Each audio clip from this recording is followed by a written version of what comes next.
여기 중국이 마음만 먹으면 한국 정도는 하루 만에 점령할 수 있다고 주장하는 중국의 군사 전문가가 있습니다. 그리고 그는 우연히 오게 된 한국에서 충격적인 사실을 깨닫고 그대로 무릎을 꿇고 마는데요. 그렇다면 그가 한국에서 대체 어떤 경험을 했던 것일까요? 안녕하세요. 저는 리웨이라고 합니다. 저는 항상 저 자신이 엘리트라고 자부했습니다. 번화한 대도시 상하이에서 태어난 저는 중국 교육 시스템의 엄격한 필터를 통과하여 중국 최고의 방위산업체 중 한 곳에서 탐나는 자리를 확보했습니다. 친구들과 가족들은 저를 존경했고 당연히 저도 저 자신이 자랑스러웠죠. 저는 중국 사다리 꼭대기에 자리 잡았습니다. 저는 많은 사람들이 꿈꾸기만 했던 삶을 살고 있었고 그렇게 생각했습니다. 하지만 시간이 지남에 따라 중국 시스템의 가혹한 현실이 저를 집어삼켰죠. 제 월급은 엘리트 신분임에도 불구하고 120만 원에 불과했습니다. 처음에는 이 정도면 괜찮은 월급처럼 보였습니다. 아니, 차고 넘치는 돈이었죠. 이 정도 월급이면 중국 상위 1% 안에 드는 고소득이거든요. 하지만 집세, 공과금, 생활비를 지불하면 남는 돈이 아예 없었어요. 하지만 저는 불평도 할 수 없었습니다. 엘리트 지위가 없는 친구들이 이보다 훨씬 낮은 임금으로 간신히 생계를 유지하며 고군분투하는 모습을 지켜보다 보면 제가 불평을 할 처지가 아니라는 것을 곧바로 깨닫게 되거든요. 그러던 중 상황은 더욱 암울해졌습니다. 몇 년 동안 사귀어온 여자, 제 미래가 될 줄 알았던 여자친구가 결혼을 추진하기 시작하면서부터였어요. 중국 문화에서 결혼은 단순히 두 사람의 결합이 아니라 비즈니스 거래입니다. 결혼 지참금이라는 문화가 있는 한 이러한 오명은 사라지지 않을 거예요. 그녀는 결혼 지참금으로 5천만 원을 줘야 한다고 했지만 돈을 한 푼도 모으지 못한 제가 5천만 원이라는 거액의 돈이 있을 리가 없었죠. 저는 명망 높은 직업을 가진 엘리트였지만 그녀가 요구한 금액의 일부도 긁어모을 수 없었습니다. 그리고 결국 그녀는 5천만 원을 제공해 줄 수 있는 다른 사람을 찾아 떠났습니다. 그녀가 중국에서 그런 사람을 만날 수 있을지는 모르겠어요. 도대체 중국에서 5천만 원을 가지고 있는 사람이 어디에 있을까요? 제 친구들도 결혼 지참금 문제로 결혼을 못하고 있는 것을 보면 중국 내의 이러한 사회 문제는 매우 심각한 수준에 이르렀다는 것을 알 수 있습니다. 이러한 답답한 중국 생활 속에서 저는 한 가지 의문을 품게 됩니다. 그건 바로 결혼할 여자가 부족하다면 옆 나라인 한국을 점령해서 한국 여자를 모조리 중국으로 데려오면 되는 것 아닌가 싶었거든요. 생각해보세요. 한국은 애초에 중국의 속국과 다름없는 국가로 중국의 헛기침 한 번의 잿더미가 되어버릴 작은 국가입니다. 이들이 왜 매일같이 미국과 군사연합훈련을 하겠어요? 바로 중국에 지배당하지 않기 위해 발버둥을 치는 것입니다. 하지만 중국은 미국을 넘은 세계 최강의 군사강국이죠. 즉, 한국과 미국이 연합해서 덤빈다고 한들 이들은 중국의 거대함 앞에 무릎을 꿇을 수밖에 없다는 말입니다. 이 부분은 중국 최고의 방산업체에서 근무 중인 저기에 특히나 잘 알고 있어요. 그러니 중국 내부에서 골마버린 사회 문제를 방치할 바엔 그저 한국을 침략해서 한국 여자들만 모조리 데려온다면 결혼 지참금 따위도 더 이상 내지 않아도 될 것입니다. 저는 왜 중국이 한국에 호의를 베풀어주며 여자를 빼앗아 오지 않는지 도무지 이해가 가지 않았습니다. 이건 중국의 심각한 남녀 성비 불균형 문제를 해결할 아주 좋은 기회임에도 말이죠. 그러다 저는 좋은 기회를 얻게 되었습니다. 그건 바로 제가 한국 방산업체 주최로 열리는 방산 컨소시엄 사업에 저희 회사를 대표하여 파견 가게 된 것인데요. 이건 언젠가는 반드시 정복해야 할 한국에 대해 더 잘 파악하고 또 한국의 국방력에 대해서도 미리 염탐하여 언제든 침략할 수 있도록 준비를 해놓을 수 있는 아주 좋은 기회처럼 보였어요. 또 운이 좋다면 저는 예쁜 한국 여자를 꼬셔서 결혼 지참금 없이도 결혼을 할 수 있게 될지도 모르죠. 저는 키 169cm로 중국에서는 평균 이상의 키에 속하지만 중국 공영방송에서는 가난한 한국인들은 못 먹고 자라서 남자임에도 중국 여자보다도 키가 작다는 보도자료를 내보내고 있거든요. 그러니 저는 돈도 많고 키도 큰 중국 남자로서 한국 여자들을 모조리 가로챌 수 있을 것입니다. 그렇게 저는 여러 생각을 하며 한국으로 향하게 됩니다. 그러나 저는 처음 한국에 도착했을 때 큰 충격을 받을 수밖에 없었어요. 저는 붕괴 직전의 나라, 더러운 거리, 과밀하고 혼란스러운 도로, 절망적인 분위기를 상상했습니다. 그게 중국 공영방송에서 보도하는 한국의 모습이었거든요. 하지만 제가 발견한 것은 제 선입견을 완전히 깨뜨린 것이었습니다. 저는 인천국제공항에서 내리자마자 모든 것이 깨끗하고 정돈된 모습에 감탄했습니다. 공항 자체는 깨끗하고 현대적인 시설과 부드럽고 효율적인 프로세스로 빛났습니다. 중국에서는 너무도 흔하게 볼 수 있는 공항 혼란, 긴 줄, 새치기, 불쾌한 냄새 등은 전혀 찾아볼 수 없었어요. 당연했죠. 한국은 공항 내의 모든 인프라를 AI 기반 최첨단 기술로 대체해 놓은 상태였거든요. 입국 수속은 AI를 통해 신속하게 처리했는데 AI가 비자 서류나 여권 등을 검토하여 3초 이내에 별도의 인터뷰가 필요한 수상한 사람인지 아니면 수속을 할 수 있는 여행객인지를 파악해 주었어요. 또한 공항을 돌아다니는 무인 AI 청소기는 자동으로 사람을 감지하여 사람에게 피해를 주지 않고도 공항을 깨끗하게 유지해 주었습니다. 물론 한국 공항에는 중국에서는 5성급 호텔에서도 볼 수 없는 공기청정기까지 구비되어 있었기에 인천공항은 사각지대가 전혀 없이 늘 깨끗하고 쾌적한 환경을 유지하고 있던 것입니다. 하지만 제가 가장 놀랐던 점은 바로 택시를 타고 시내로 들어갔을 때였습니다. 택시 창문 너머로 보이는 서울의 거리는 쓰레기가 아예 보이지 않을 정도로 깨끗했거든요. 이것 또한 알고 보니 당연했죠. 한국의 거리에는 IoT 쓰레기통이 설치되어 있었고 이 쓰레기통은 자동으로 쓰레기를 인식한 뒤 분리수거하며 쓰레기통이 꽉 찰 경우 당국에 자동으로 연락을 취하며 쓰레기가 즉각적으로 수거될 수 있도록 하고 있었거든요. 심지어 한국의 보행로는 넓고 나무가 줄지어 있었으며 이건 한국은 조경시설에까지 돈을 사용할 수 있을 정도로 부유한 나라라는 것을 뜻했습니다. 물론 깨끗한 보도처럼 한국의 도로도 상당히 놀라웠습니다. 한국의 도로는 먼지나 쓰레기가 한 점도 보이지 않는 완벽한 도로였거든요. 도로 위에는 AI 기술을 통한 실시간 교통 업데이트와 대체 경로를 제공하는 디지털 스크린도 있었고 도로가 훼손된 부분이나 불쾌한 배기가스도 전혀 없었어요. 오히려 한국 도로에는 악취가 나는 배기가스를 내뿜는 오래된 차가 전혀 없이 비싼 외제차들만 즐비해 있더군요. 중국 도로에는 오래된 차량뿐만 아니라 경운기나 소 등의 동물들까지 심심치 않게 볼 수 있어서 최악의 혼란을 만들어내고 있으며 이 때문에 중국 도시를 뒤덮은 질식할 정도의 오염 연무는 숨을 쉴 틈이 없게 만들지만 한국은 전혀 달랐던 것입니다. 도대체 이게 무슨 상황이란 말인가요? 저는 보호를 위해 미국에 의존했다고 알려진 작고 약한 한국, 경제가 침체되고 사회가 분열된 나라에 대한 이야기를 중국 언론을 통해 들었습니다. 그래서 저는 취약하고 의존적인 약해 빠진 한국을 기대하며 한국에 왔죠.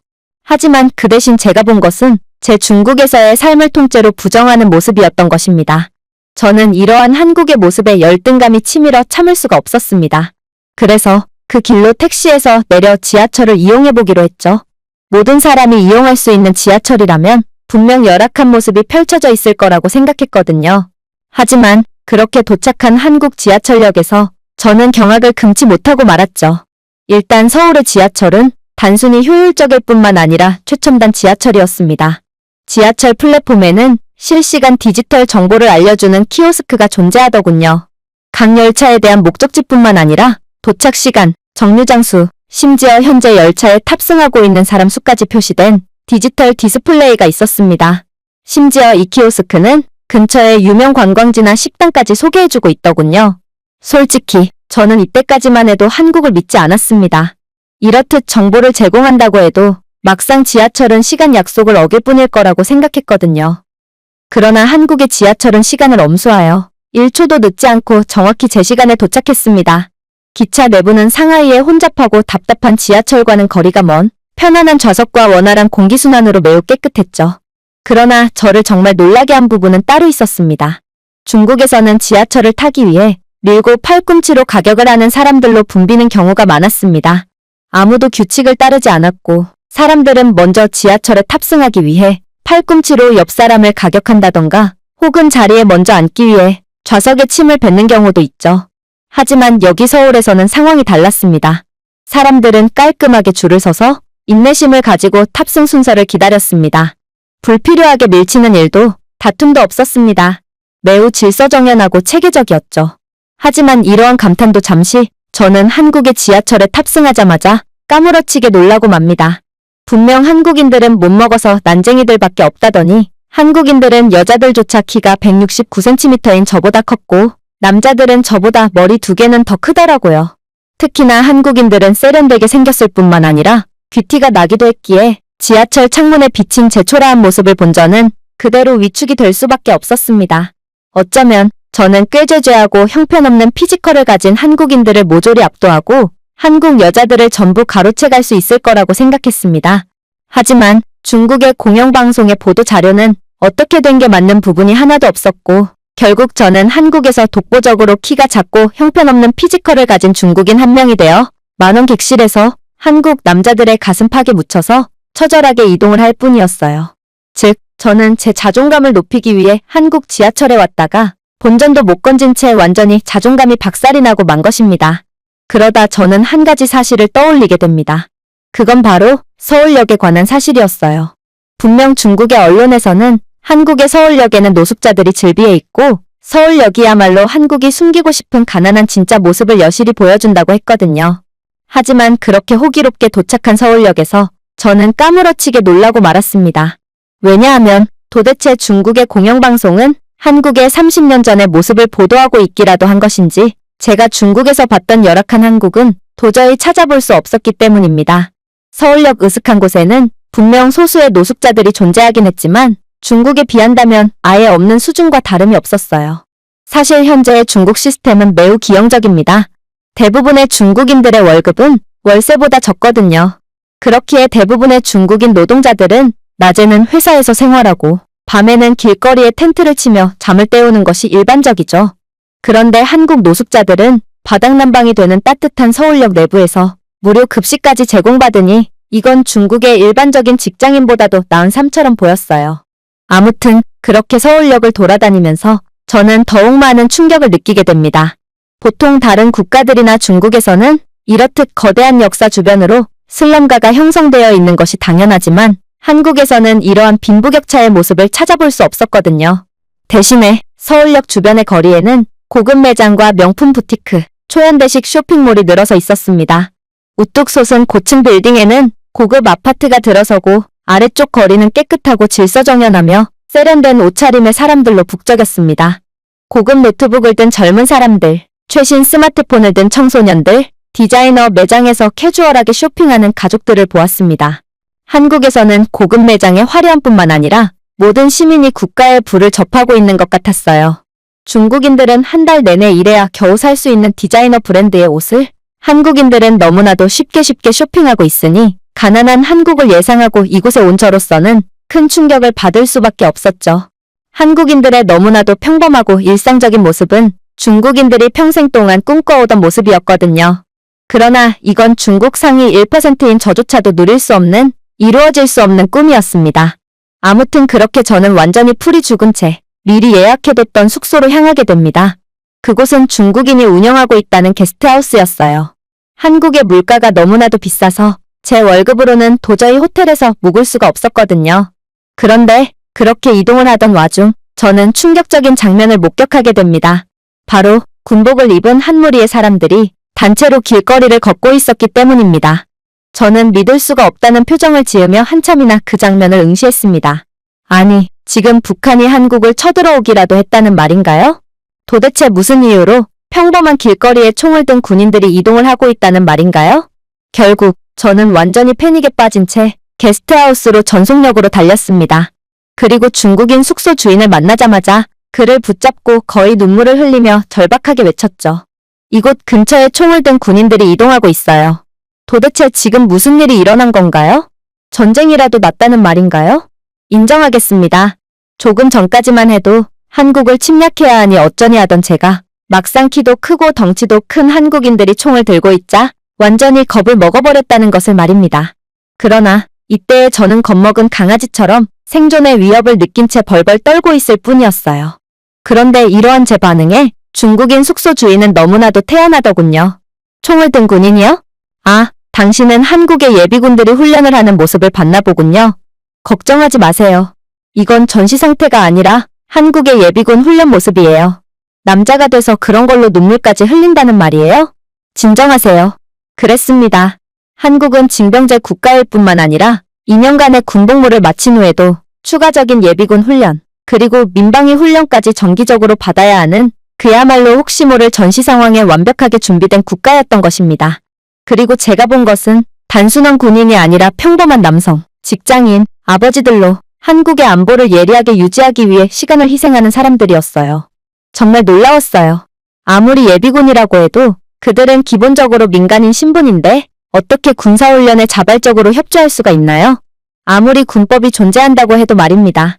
중국에서는 일반 시민이 이렇게 전투훈련에 참여한다는 것은 상상할 수 없는 일입니다. 중국의 군사훈련은 일반인이 아닌 직업군인을 위한 것이거든요. 아예 예비군이라는 개념 자체가 거의 존재하지 않죠. 중국에서 대부분의 예비군들은 복무 후 실제 행동이나 훈련을 하지 않거든요. 사실 현역들도 마찬가지예요. 중국의 군사비리는 무척이나 심해서 총알이나 군사 부품들을 그대로 녹여서 팔거나 제3국으로 팔아넘기는 수뇌부들로 가득 차 있거든요. 즉, 중국군은 훈련을 진행할 자금조차 없다는 것입니다. 하지만 여기 한국에서는 모든 사람이 직함뿐만 아니라 정신적으로도 군인이었습니다. 제 인생에서 이렇게나 어색한 기분을 느낀 적은 없었습니다. 하지만 그러한 위기를 느낄수록 제 내면은 방어기제를 형성하고 있었어요. 그래서 저는 중국인 숙소 주인 앞에서 되도 않는 허세를 부리기 시작했습니다. 울다뇨? 한국군이 뭐가 무섭다고 우나요? 저는 그저 바람이 너무 강하게 불어 자연적으로 눈에서 눈물이 난 것뿐입니다. 한국이 아무리 예비군 훈련을 하면 뭐하나요? 대국인인 제 눈에는 그저 지렁이가 꿈틀하는 것처럼 귀엽게 보일 뿐이에요. 한국은 중국에 비하면 아무것도 아닌 국가거든요.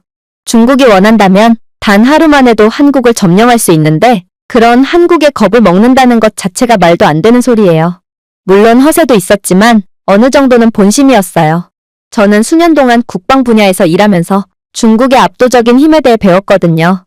필요하다면 중국이 순식간에 한국을 점령할 수 있다고 확신했죠. 그러나 중국인 숙소 주인의 반응은 제 생각과는 달랐어요. 그는 제 말에 동조하며 함께 한국을 무시할 거라고 기대했지만 중국인 숙소 주인은 그저 저를 한심하다는 듯 쳐다보며 충격적인 주장을 해올 뿐이었거든요. 중국이 한국을 하루 만에 점령할 수 있다고요? 당신은 중국 최고의 방산업체에서 근무하고 있다고 하지 않았나요? 그럼에도 한국군에 대해서 아무것도 모르는 건가요? 한국군은 현역군 50만 명, 예비군 270만 명, 그리고 민방위 부대까지 합치면 5천만 국민의 절반이 즉각 전투에 투입될 수 있는 무지막지한 예비 병력을 가졌어요. 이들은 정기적으로 훈련을 받기 때문에 그야말로 내일 당장이라도 작전에 투입돼서 활약할 수 있는 병력이죠. 반면에 중국은 어떤가요? 현역 병력 220만 명의 중국군은 분명 엄청난 공세를 퍼부을 수 있는 어마무시한 병력의 군대지만 이들의 예비군은 50만 명뿐이에요. 특히나 중국의 예비군은 실전 투입은커녕 현역 군조차 실전 투입에 의구심이 가는 병력이기 때문에 단순 병력만 놓고 봐도 중국은 절대로 한국을 제압할 수 없어요. 물론 중국이 마음먹고 1년간 모든 남자들을 전문적인 군사훈련을 받게 한 뒤 한국을 공격한다면 모를까. 지금은 한국을 점령하기는커녕 오히려 한국과의 전쟁에서 패배하고 말 것입니다. 당장 모든 남성들을 징집해버리면 노동인구가 줄어든 중국은 경제 파탄을 맞고 몰락할 것이기 때문에 이것도 비현실적인 시나리오긴 하지만 말이에요. 자존심이 상했어요. 그의 논리는 분명 합리적이었지만 저는 대국인으로서 한국이라는 조그마한 땅조차 점령하지 못하는 이러한 현실을 도저히 받아들일 수 없었죠. 중국은 미국을 넘은 세계 1위의 군사강국인데 도대체 왜 조그마한 한국 하나 접수할 수가 없단 말인가요? 그래서 저는 그에게 화를 내고 말았습니다. 이봐, 당신이 뭘 한다고 떠드는 거지? 그래봤자 당신은 이곳에서 숙소나 관리하는 생산성 없는 일을 할 뿐이잖아? 나는 중국 최고의 방산업체에서 수석연구원으로 일하고 있는 엘리트야. 과연 내가 군사 지식이 많을까? 당신이 군사 지식이 더 많을까? 내 앞에서는 말 조심하는 게 좋을 거야. 당신의 무식함을 만천하에 공개하고 싶지 않으면 말이야. 그런데 제 권위 앞에서 무릎을 꿇을 거라고 생각했던 그는 제게 여유있게 웃어 보이더니 이내 생각지도 못한 반응을 보이기 시작하더군요. 재밌네요.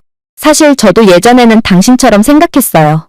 그는 어조를 차분히 하고 말을 시작했습니다. 왜냐하면 저는 중국군 소속으로 군대에 복무한 경험이 있거든요. 이론쟁이인 당신과는 달리 말이죠. 그리고 저는 중국에 살면서 그리고 중국군에서 복무하면서 중국의 선전 자료에 속아 정말로 한국은 중국이 마음만 먹는다면 하루만 해도 점령이 가능하다고 생각하기도 했습니다. 마치 당신처럼 말이죠. 하지만 한국에서 직접 생활한 후에 제 아니란 생각은 완전히 뒤바뀌게 되었어요. 그는 차를 천천히 한 모금 마시며 침묵을 지킨 후 다시 말을 꺼냈습니다. 물론 중국은 인구수로 밀어붙이는 인해 전술을 펼칠 수는 있겠죠. 하지만 이건 적어도 한국을 상대로만큼은 그리 효과적인 전략이 아닙니다. 당신은 한국 군대가 왜 그렇게 강한지 아세요? 투지가 있기 때문이죠. 그건 중국 군대에는 없는 것입니다. 숫자가 아니라 의지력, 결단력, 단결력이 중요합니다.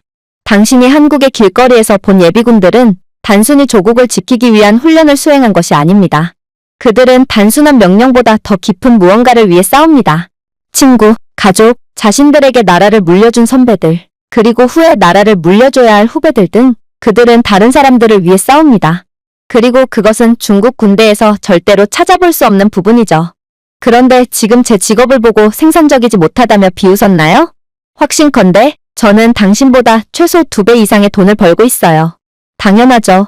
중국의 평균 월급은 20만 원일 뿐이고 이 말은 아무리 당신이 인류의 방산 업체에서 핵심적인 역할을 수행한다고 해도 월급은 100만 원 전후라는 뜻이거든요. 당신은 주 6일 출근이니 그것까지 고려한다면 저는 당신보다 상대적으로 더 많은 돈을 버는 셈이 되겠죠. 자, 이제 누가 누굴 무시해야 할까요? 깜짝 놀랐습니다. 중국 상위 1%인 제가 한국에서 그저 평범한 일을 하는 사람들보다도 훨씬 적은 돈을 번다니 이건 도저히 믿기지가 않았거든요. 그러나 저는 애써 그의 말을 무시할 뿐이었어요. 그게 무슨 상관이야? 중국은 숫자를 가지고 있어. 수많은 인구와 무기를 가지고 있지. 한국은 산악국가지?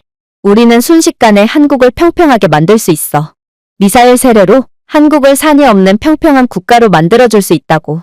나는 도대체 중국인인 당신이 왜 한국 편을 드는지 모르겠어. 아무래도 당신은 조국의 배신자인가 보군? 그러자 숙소 주인은 박장대소를 하기 시작하는 이해 못할 반응을 보이기 시작했습니다. 그러면서 놀라운 이야기를 해오기 시작하더군요. 이래서 중국인들은 멍청하다니까. 정말 말이 안 통하는군. 사실 나는 중국인이 아니야. 그건 너희 한족들이 나를 정의한 방식일 뿐이지. 나는 중국 내의 소수민족 출신으로 나는 중국어가 아닌 고유의 언어와 문화를 가진 독립적인 민족 소속이야. 그리고 내가 중국군에서 복무한 것도 너희 한족들이 우리 소수민족 출신들을 강제로 징집했기 때문이지. 하지만 중국군에서 복무할수록 나는 중국이 감추고 있는 열악하고도 후진적인 모습을 여실히 깨닫게 되었어. 중국은 숫자로는 정의되지 않는 뿌리 깊게 썩은 조직이라는 것을 알게 된 거야. 단결하고 결연한 힘에 직면했을 때 더 이상 숫자는 중요하지 않게 돼. 당신은 숫자로 압도하는 것만으로 상대를 이길 수 있다고 생각해? 그런데 만약 한국과 중국 간의 전쟁이 일어나게 된다면 14억의 중국인들은 단결해서 싸우기나 할까? 현재 중국은 소수민족들을 억지로 이어붙여서 겨우 유지하고 있는 기형적인 국가라고 봐도 무방해. 우리 같은 소수민족들은 전쟁이 터짐과 동시에 독립을 위해 한국을 도울 거고, 그렇게 된다면 중국은 그야말로 산산조각나며 분열하게 될 것이 분명해. 하지만 한국군은 달라. 나는 중국의 소수민족에 대한 핍박을 피해 한국으로 왔고 이곳에서 10년째 살고 있어. 하지만 한국인들은 이기적인 중국인들과는 차원이 다른 사람들이더군. 나는 한국의 현역 병사가 고된 훈련을 마치고 휴가를 나온 모습을 본 적이 있어. 그는 배가 고팠는지 식당에서 혼자 음식을 먹고 있더군. 그런데 재밌는 점은 뭔지 알아? 그 모습을 본 한국의 중장년층들은 그 한국의 젊은 군인을 위해 당연하다는 듯 음식값을 대신 결제해줬다는 거야. 놀랍게도 한국에서 이런 일은 자주 벌어지곤 해. 군복을 입은 한국의 젊은 군인들에게 수고했다며 식사비나 술값을 대신 결제해주는 한국의 선배들, 즉 중장년층들의 모습 말이야. 이건 매우 놀랍지. 한국의 중장년층들은 어찌 보면 더 혹독한 군대를 더욱 긴 시간 동안 복무했기에 어찌 보면 젊은 층의 현역들보다 훨씬 더 고생을 했다고 볼 수 있어. 그럼에도 이들은 자신들의 후배를 위해 선뜻 손을 내미는 거야. 즉, 한국인들은 단일 민족의 힘으로 서로 끈끈하게 연결되어 있고 이들은 항상 서로를 돌본다는 말이지. 한국인들이 나누는 유대감은 내가 중국에서 절대로 본 적이 없는 것이고 서로 단결이나 전우애를 가지기는커녕 겁 많고 비리로 얼룩진 중국 군대에서도 절대로 찾아볼 수 없는 모습이야. 그런데 한국군은 정기적으로 훈련까지 받고 있으니 어떻게 이들을 이길 수가 있을까? 자, 이제 반박해봐. 이런 형편없는 중국이 과연 한국을 이길 수 있을까? 숫자만으로 전쟁에서 이길 수는 없어. 당신도 중국 방산업체에서 근무하면서 중국 부대에 방문해 본 적이 있을 것이고 수준 이하의 황당한 모습을 직접 목격했을 것이 분명한데 도대체 무슨 자신감으로 한국군을 이기니 마니 하는 헛소리를 하는 거지? 한국군의 힘은 그들의 정신에 있어. 그렇기 때문에 중국은 절대로 그들을 이길 수 없다는 거야. 지금도 절대로. 그의 말에 무게가 돌처럼 느껴졌습니다. 그의 주장을 반박하고 싶었지만 저는 그의 말이 옳았다는 것을 깊이 깨달을 수밖에 없었어요. 그의 말대로 저는 중국 군대에 방문해 본 적이 여러 차례 있지만 그들은 군인이라기보다는 전시 상황이 닥친다면 어떻게 하면 누구보다 빠르게 도망갈까를 연구하는 도망부대처럼 보였거든요. 결국 제 자신감은 흔들렸고 이전의 허세는 한국군의 단결과 유대감 앞에서 완전히 무너져 버렸습니다. 그리고 부끄럽지만 그렇게 논쟁이 끝난 뒤 제 눈에는 눈물이 고여있더군요. 저는 군사 전문가였지만 그저 숙소를 운영하는 비전문가 앞에서 논리 싸움에서 완전히 패배했을 뿐만 아니라 눈물까지 보이는 추한 모습을 보이고 말았던 것입니다. 하지만 저는 아직 모르고 있었습니다.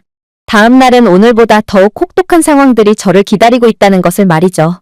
다음 날 아침, 저는 제가 한국에 온 이유인 방산 컨소시엄에 참여하기 위해 이동했습니다. 솔직히 기세는 죽었지만 아무튼 저는 저희 회사를 대표해서 그리고 더 나아가 중국을 대표해서 이번 컨소시엄에서 압도적인 기술력을 가진 중국의 모습을 여실히 드러내야 했습니다. 하지만 한국 측의 발표가 시작되자마자 저는 그저 완전히 넋을 놓아버릴 수밖에 없었죠. 첫 발표는 K2 블랙팬서 탱크였습니다. 지나가는 길에 들어본 적은 있지만 가까이서 본 것은 완전히 다른 경험이었습니다. K2는 단순한 탱크가 아니라 현대 엔지니어링 기술의 걸작이었기 때문이죠. 사실 저는 K2 블랙팬서가 유럽 국가들에서 불티나게 팔리고 있다는 사실쯤은 알고 있었습니다. 하지만 중국 측에서는 그건 단지 우연일 뿐 K2 탱크는 중국 기술력에 반도 못 따라오는 아류작이라고 말했죠. 하지만 정보의 통제가 없는 공정한 환경에서 듣게 된 K2 탱크의 강점은 압도적이었습니다. 전 세계에서 한국만이 개발하고 상용화해낸 K2의 능동 보호 시스템은 대전차 유도 미사일과 같은 위협이 차량에 도달하기도 전에 감지하고 파괴할 수 있을 뿐더러 이 탱크는 영하 섭씨 40도의 낮은 온도에서도 견딜 수 있다는 사실은 한국 엔지니어링의 막강한 힘을 증명하는 증거였거든요. 알래스카의 혹한과 한반도의 혹독한 지형에서도 K2는 아무런 성능 저하 없이 운용될 수 있으며 1초 이내에 사격 궤적을 계산할 수 있는 첨단 화력 제어 시스템을 자랑하며 전 세계에서 가장 빠르고 신속한 탱크로 이름 날리고 있었어요. 하지만 K2는 시작에 불과했습니다. K9 썬더 자주포는 그보다 훨씬 더 위협적이었거든요. 이는 한국의 국방기술 역량이 타의 추종을 불허한다는 또 다른 사례였습니다. K9은 첨단 자동화 시스템과 세계에서 가장 빠른 사격 속도로 포병전의 혁명을 일으켰습니다. 분당 최대 6발까지 발사할 수 있어 전 세계 자주포 중 가장 강력한 성능을 자랑했고 많은 서방 국가들이 한국의 압도적인 화력 앞에 앞다투어 계약서를 들이밀고 있었습니다. 하지만 저에게 정말 눈에 띄는 것은 기동성이었습니다. 중국 기술력으로는 아직 자주포의 기동성에 관한 부분은 한계라고 여겨지지만 중국의 전통적인 견인식 발사기와 달리 K9은 완전 자동화되어 발사 후 빠르게 재배치할 수 있어 반격의 위험을 최소화할 수 있었거든요. K9은 단 몇 초 만에 한 위치에서 다른 위치로 이동할 수 있어 표적을 잡는 것이 거의 불가능했습니다. 최대 40km에 달하는 K9의 사거리는 이동식 포병부대에서 가능하다고 생각했던 것보다 훨씬 먼 거리에서 타격할 수 있음을 의미했고 이는 중국이 한국을 침략함과 동시에 한국은 닿지도 않는 거리에서 중국군이 오는 족족 그대로 괴멸시키기 때문에 그야말로 중국이 한국을 공격하는 행위는 중국군은 호랑이 아가리에 기꺼이 들어가는 격과 다름이 없던 것입니다. 이게 바로 유럽 대부분의 국가들이 한국과 계약을 하고 있는 이유였습니다. 중국 측에서는 한국이 저가 정책을 통해 유럽에 무기를 수출하고 있다고 했지만 이건 거짓말이자 조작된 자료일 뿐이었습니다.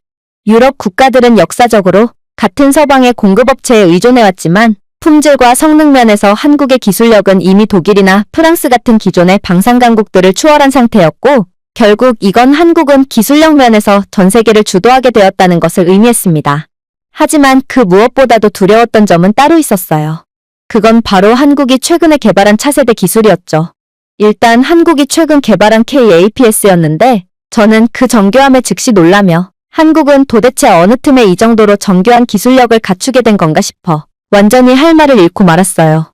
K-APS는 여러 개의 움직이는 표적을 동시에 쉽게 추적하여 분당 6에서 10발의 탄환으로 고정하고 무력화시켰는데요. 이 시스템은 자율적으로 작동하여 위협을 감지하고 식별하며 효율적으로 제거했기에 중국이 아무리 압도적인 숫자로 공격을 해와도 한국은 이 시스템만으로도 중국군이 국경에 도달하기도 전에 대대 전체를 경멸시킬 수 있었죠. 저는 공포에 질릴 수밖에 없었습니다. 중국 보병이 아무리 많더라도 이 기계는 체계적으로 그러한 침략자들을 전멸시킬 것이 분명했거든요. 굳이 병력을 투입할 필요 없이 중국이 가진 모든 미사일 및 드론들을 먼저 발사시키며 인력 손실을 최대한으로 줄이면 되는 거 아니냐고요? 한국은 레이저 무기 시스템을 개발한 국가였습니다. 저는 언젠가 군사저널에서 에너지 무기에 대해 읽은 적이 있지만 이 무기가 실제로 사용되는 것은 완전히 다른 문제였습니다. 한국은 세계 최초로 레이저 기술인 HEL 시스템을 개발한 방산 선진국으로 한반도로 들어오는 미사일, 드론, 심지어 포탄까지 빛의 속도로 파괴할 수 있었습니다. 저는 시스템이 표적에 레이저 빔이 고정되어 몇 초 만에 파괴되는 모의 미사일 추적 모습을 지켜보며 그저 공포에 질릴 뿐이었어요. 방산 업체에서 연구원으로 일하는 저답게 저는 항상 미사일이 현대 전쟁의 궁극적인 무기라고 생각했어요. 하지만 이제 한국은 미사일을 거의 쓸모없게 만드는 도저히 믿기지가 않는 수준에까지 이른 엄청난 기술력을 갖고 있었습니다. 그리고 중국이 한국으로 미사일을 발사함과 동시에 중국의 미사일은 그대로 무력화됨과 동시에 한국은 중국을 향해 압도적인 보복을 가할 것이고 한국처럼 레이저 기술을 갖추고 있지 않은 중국은 미사일이 날아오는 족족 본토에 상륙하며 그야말로 중국 본토가 초토화 당하는 결과를 맞이하게 되겠죠. 중국이 어떻게 이런 기술적 우위에 맞서 싸울 수 있을까요?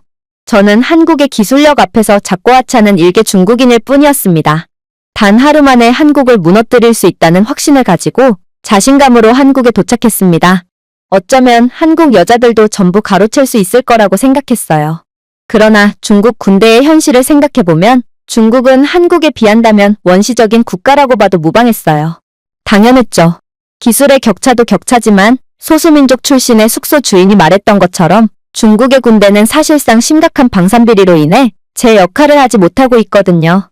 저는 방산업체의 연구원으로서 저희가 개발하고 공급한 무기를 테스트하기 위해 중국군의 한 부대에 방문했을 때를 잊지 못합니다. 저희 업체는 분명 새로운 미사일 방어 기술을 개발했고 분명 부대에서는 저희가 만든 이 기술을 잘 사용하고 있을 거라고 예상했습니다. 하지만 미사일 훈련이 시작되자 가관의 모습만이 펼쳐지더군요. 수십, 수백 차례의 실험이 계속되었지만 미사일 요격을 단 한 번도 하지 못했거든요. 조사 결과 레이더 센서, 유도칩, 제어회로 등 시스템의 핵심 부품이 제거되어 외국의 제3국의 군사 공급업체에 판매된 것으로 밝혀졌습니다. 핵심 부품들은 군 수뇌부에 의해 헐값에 팔려나갔고 그렇기 때문에 미사일 시스템은 전혀 동작을 하지 못했던 거였죠. 하지만 이 정도 비리는 그저 귀여운 수준이었어요. 저는 중국 공군의 긴급 훈련에 참여했던 기억이 납니다. 중국 공군은 최첨단 전투기를 사용하여 1년의 공중 전투훈련을 실시하기로 되어 있었어요. 하지만 공군 기지에 도착했을 때 전투기에 연료가 없어 훈련이 불가능하다는 통보를 받았습니다. 군 관계자들이 제3국의 연료를 죄다 헐값에 팔아넘겼기 때문에 전투기가 한 대도 이륙할 수 없었던 거죠. 중국군 간부들은 연료가 들어오는 족족 헐값의 판매에 이익을 취하고 있었고 덕분에 중국 공군은 실제 공중훈련을 진행하는 것이 아닌 그저 모형 비행기로 훈련을 진행하고 있었던 것입니다. 애들 장난을 하는 것도 아니고 이게 바로 군사력 1위라고 자화자찬하던 중국군에서 일어나고 있는 일이었습니다. 그러니 중국이 한국과 전쟁을 벌인다면 더더욱 경쟁이 되지 않을 것이 확실했습니다. 한국의 군대는 중국의 방어선을 순식간에 파괴할 것입니다. KAPS는 전진하는 중국의 보병을 경멸시키고 레이저 무기체계는 한국에 도달하기도 전에 중국의 미사일 부대를 무력화시키며 무인 항공기는 중국의 심장 깊숙이 타격하여 중요한 인프라와 주요 군사시설을 해체할 것입니다. 하지만 중국은 비리 때문에 미사일 하나조차 제대로 날릴 수 없겠죠. 이게 바로 세계 최강이라고 자부하던 중국의 진짜 모습이었던 것입니다. 그렇게 저는 컨소시엄을 완전히 망쳐버렸습니다. 제대로 된 발표조차 하지 못하고 그저 그곳에서 도망 나올 뿐이었어요. 저는 완전히 겁에 질려 있었고 넋이 나가 있었기 때문에 도저히 집중을 할 수가 없었거든요. 그리고 숙소로 돌아온 저는 정보 검색을 하다가 충격적인 점을 발견하게 됩니다.